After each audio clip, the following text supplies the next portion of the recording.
Hello everyone, I have decided to come back to India.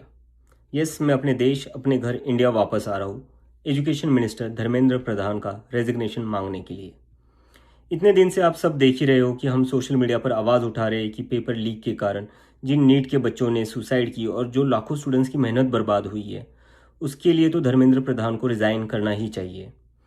8 lakh बच्चों ने हमारी petition sign की है। Crores of people have supported this demand on social media as well. And not just that, देश में कई सारी जगहों पर इसको लेकर प्रोटेस्ट भी तो हो रहे हैं, जैसे लखनऊ, जयपुर, महाराष्ट्र, दिल्ली। लेकिन फिर भी इनको कोई फ़र्क नहीं पड़ रहा। आज नीट के 22 लाख स्टूडेंट्स, सीबीएसई के 17 लाख स्टूडेंट्स, सीयूईटी के 16 लाख स्टूडेंट्स और एसएससी जीडी के 40 लाख स्टूडेंट्स, ऐसे 1 करोड़ से ज़्यादा स्टूडेंट्स हैं जिनकी ज़िंदगी के साथ मजाक किया गया है सिस्टम द्वारा। इसकी वजह से स्टूडेंट्स बहुत ही ज़्यादा एंशियस और परेशान है अपने फ्यूचर को लेकर। किसी को तो इसकी जिम्मेदारी लेनी होगी। इतने बड़े ब्लंडर के बाद भी अगर एजुकेशन मिनिस्टर रिज़ाइन नहीं करते तो इसका मतलब इस देश में अकाउंटेबिलिटी नाम की कोई चीज़ बची ही नहीं है। ऐसा लगता है कि सिस्टम जितनी चाहे उतनी गलतियां कर सकता है और उसके लिए कोई कॉन्सिक्वेंसेस है ही नहीं। सारे कॉन्सिक्वेंसेस स्टूडेंट्स के लिए है। ऐसा कब तक चलेगा?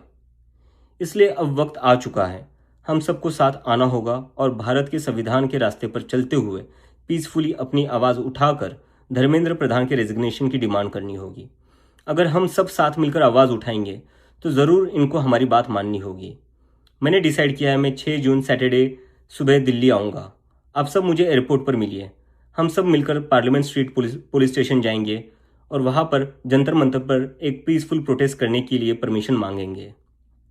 इंडिया का कॉन्स्टिट्यूशन हमें राइट देता है कि गलत के खिलाफ हम पीसफुल तरीके से अपनी आवाज़ उठा सकते हैं। उसी कॉन्स्टिट्यूशन के अकॉर्डिंग हम अपनी आवाज़ उठाएंगे और मैं उम्मीद करता हूँ जितने भी कॉकरोच जनता पार्टी के सपोर्टर्स हैं और जितने भी स्टूडेंट्स और यूथ इस सिस्टम से परेशान हैं वो इस प्रोटेस्ट में शामिल होंगे।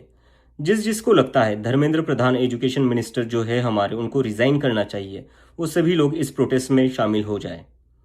मेरे फ्रेंड्स और फैमिली को डर है कि मुझे एयरपोर्ट से ही अरेस्ट कर लेंगे और फिर जेल भेज देंगे। लेकिन मुझे अभी भी उम्मीद है कि आज भी हमारा देश एक डेमोक्रेसी है और हमें पीसफुली प्रोटेस्ट करने की परमिशन मिल जाएगी। I want to make it clear, I'm a big admirer of Gandhi, Ambedkar, Bhagat Singh and Nehru, and I believe in the Constitution of India more than anything else, जो हम सबको एक democracy में अपनी आवाज़ रखने का राइट देता है।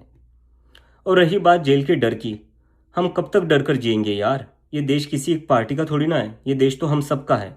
हमारे फ्यूचर का सवाल है, हमारे फ्यूचर बर्बाद हो रहा है और ये अब हम सबकी जिम्मेदारी है कि जब भी इस देश में किसी के साथ कुछ गलत हो तो हम सबको आवाज़ उठानी चाहिए in a very peaceful and democratic manner.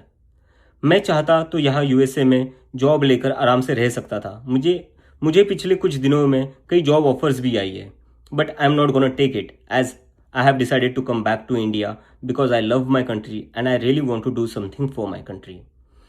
हम सब आज जो कुछ भी है वो सब इस देश ने हमें जो दिया है उसी के कारण है और अब हमारी बारी है अपने देश के लिए कुछ करने की, क्योंकि अगर हम आज कुछ नहीं करेंगे तो कौन करेगा? कब तक हम वेट करेंगे कोई और आएगा, आवाज़ उठाएगा और हमें बचाएगा? सो जितने भी पीसफुल और कॉन्स्टिट्यूशन को मानने वाले कॉकरोचेस है, let's all come together to save the future of millions of students. Thank you. नमस्कार, मैं हूं मानक गुप्ता। अगर आपको हमारा ये वीडियो पसंद आया हो तो इसे लाइक और शेयर जरूर करें और हाँ, हमें सब्सक्राइब और फॉलो करना ना भूलें ताकि आप देश और दुनिया की कोई खबर मिस ना करें। तो जुड़े रहिए हमारे साथ और देखते रहिए न्यूज़ 24।